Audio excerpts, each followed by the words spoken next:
എന്താ ഞാൻ ചുമച്ചതാ. ഓ, ഉറങ്ങുമ്പോൾ സ്വത്ത് വരരുത്.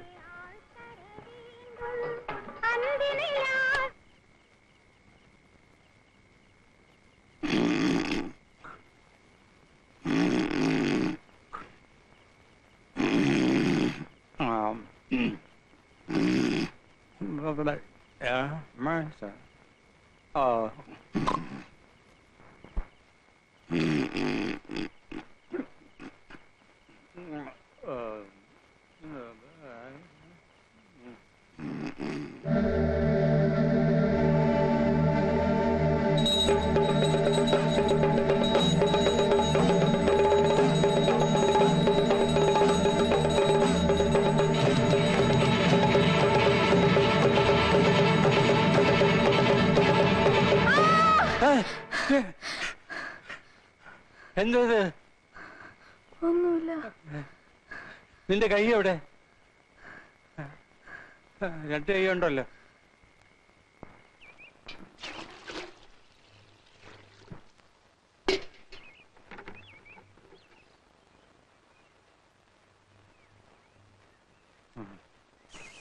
ഞാൻ ഇവനെ പറ്റി പറഞ്ഞപ്പോ ആർക്കും വിശ്വാസമായില്ല.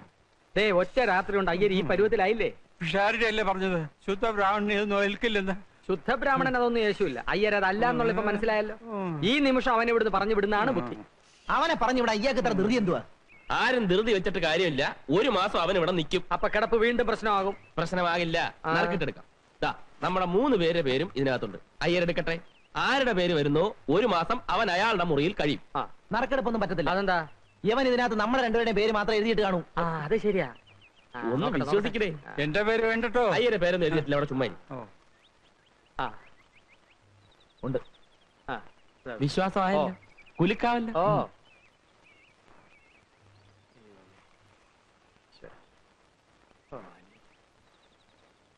ഓമനക്കുട്ടൻ. ഓമനക്കുട്ടൻ തന്നെ. അയ്യരെ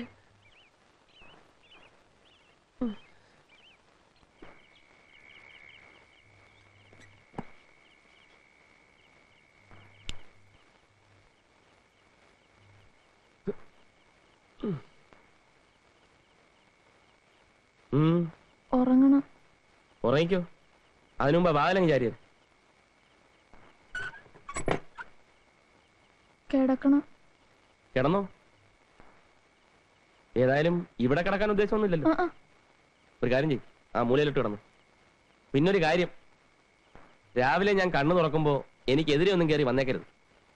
വിശാരടിയെ പോലില്ലെങ്കിലും കുറച്ചൊക്കെ ശകുനത്തിൽ ഞാനും വിശ്വസിക്കുന്നുണ്ട്. അല്ലെങ്കിൽ തന്നെ ഹോട്ടലിൽ നിന്ന് ആവശ്യത്തിന് ആട്ടും തുപ്പും കിട്ടുന്നുണ്ട്. കിടന്നോട്ടെ. Good night.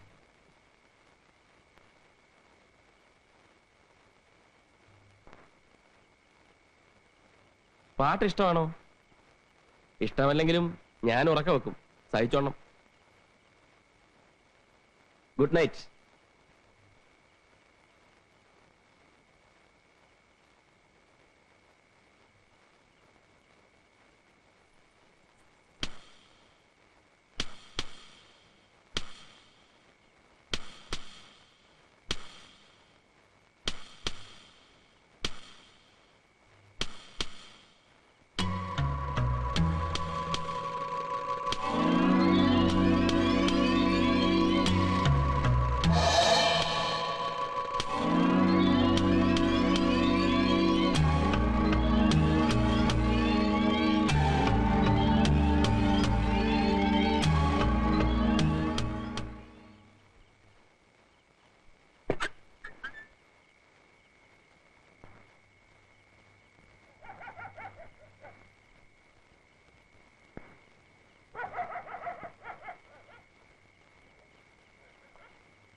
പാതിരാത്രി മനുഷ്യരെല്ലാം ഉറങ്ങുന്ന സമയത്ത് ഒറ്റയ്ക്ക് മാറിയിരുന്ന് എന്തുവാടാ പ്ലാൻ ചെയ്യുന്നേ?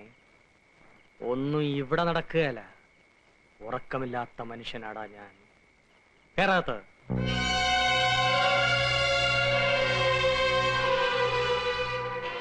കഥകടയ്ക്ക്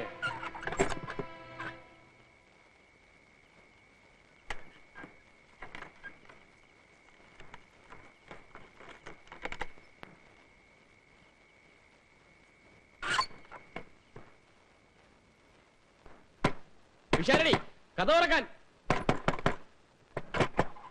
ശാരടി അവൻ തുറന്നു കൊടുക്ക്, ഇല്ലെങ്കിൽ എന്റെ കഥ കല്ലിയെ വിളിക്കും. കഥ തുറക്കാനാ പറഞ്ഞത്. ആരുമില്ലേ? അയ്യരകത്ത് കയറിക്കോ. കഥ കടച്ചോ.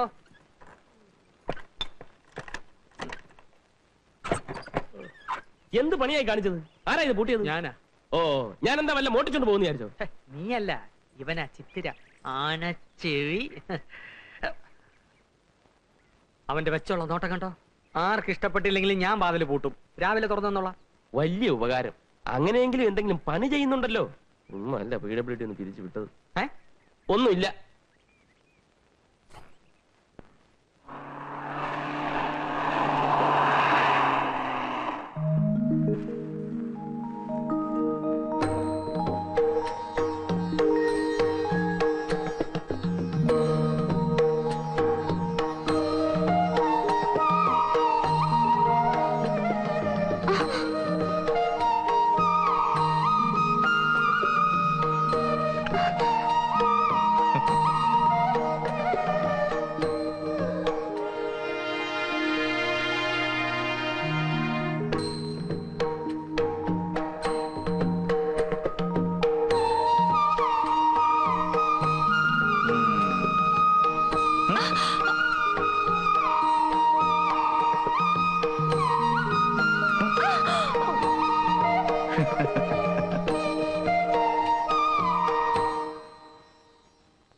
നിന്റെ കാലിന്റെ വേദന എങ്ങനെയുണ്ട്?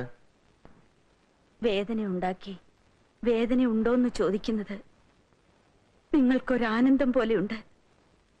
ശരീരത്തിന്റെ എന്ത് വേദനയും ഞാൻ സഹിച്ചോളാം. പക്ഷേ ഞാൻ ജീവിച്ചിരിക്കെ ഇങ്ങനെ ഒരു ഭാര്യയുടെ മനസ്സിന്റെ വേദന ഒരു നിമിഷമെങ്കിലും നിങ്ങൾ അറിയാൻ ശ്രമിച്ചാൽ മതിയായിരുന്നു.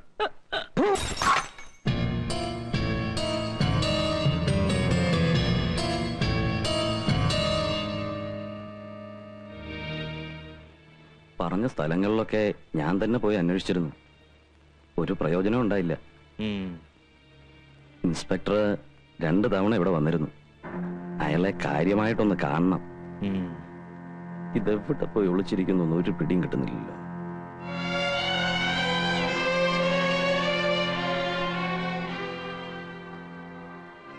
എവിടെ വേണേ പോയി ഒളിച്ചിരിക്കട്ടെ, കണ്ടുപിടിക്കാനുള്ള വഴികളൊക്കെ എന്റെ കയ്യിലുണ്ട്.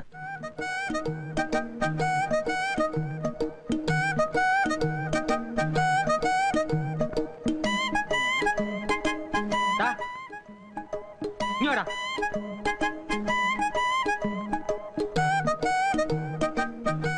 ലക്ഷ്മി. ഓ, നിനക്ക് എന്തിന്റെ അസുഖമാടാ? രാവിലെ ഇന്ന് ഗോതമ്പ് ദോശ കുത്തുന്നോ? ചേട്ടൻ എന്തിന്റെ അസുഖം? ചേട്ടനല്ല അസുഖം, അസുഖം നിനക്കാ. നീ ആരുടെ അടുത്താണ് അവിടെ നിന്ന് കൈക്കറി കാണിച്ചോണ്ടിരുന്നത്? ഞാൻ ചുമ്മാ ഇരിക്കായിരുന്നു ഇവിടെ. ചുമ്മാ ഇരിക്കാനാണോ നിനക്ക് ഞാൻ ശമ്പളം തരുന്നത്? നീ ഇവിടുത്തെ ആരാ? എടാ നീ ഇവിടുത്തെ ആരാന്ന്? എന്താ ഇവിടെ ഒരു ബഹളം? അയ്യരെ, ഇവൻ ഇവിടുത്തെ ആരാ? അവൻ നമുക്കെല്ലാം വേണ്ടപ്പെട്ട ഒരു പയ്യൻ. വേണ്ടപ്പെട്ട പയ്യനൊന്നും അല്ല, ഇവിടുത്തെ വേലക്കാരനാ. വേലക്കാരൻ എന്ന് പറഞ്ഞാൽ അകത്തോട്ട് വെച്ചാട്ടെ. ആ. പാലടച്ചേക്ക്. ഓ. ഇങ്ങോട്ട് വന്നേ. നീ ഇങ്ങോട്ട് വന്നടാ. ആഹാ. നീ ഇവിടുത്തെ ആരാ? വേലക്കാരൻ. ആ. ഒരു വേലക്കാരൻ ചെയ്യേണ്ട പണി എല്ലാം ചെയ്തിട്ടാ ഞാൻ അവിടെ പോയിരുന്നത്. നീ എന്തോന്ന് ചെയ്തു? ഞാനോ? മുറ്റടിച്ചു, തുണി കഴുകിയിട്ടു, ചോറും കറിയും വെച്ചു. തീർന്നോ ജോലി? ആ, തീർന്നു. ഇനിയിപ്പോ ഒരു പണി ഇല്ല.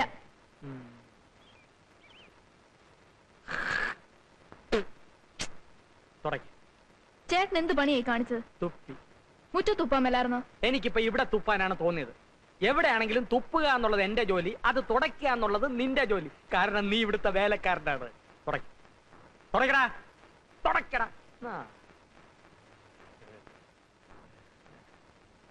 പോയി കഴുകിക്കൊണ്ടോടാ. രാവിലെ എഴുന്നേറ്റ് കുളിച്ച് ഷർട്ടിനകത്ത് കയറി നടന്നോളും. 10 പേര് കണ്ടാലെങ്കിലും വേലക്കാരനാണെന്ന് തോന്നണ്ടേ?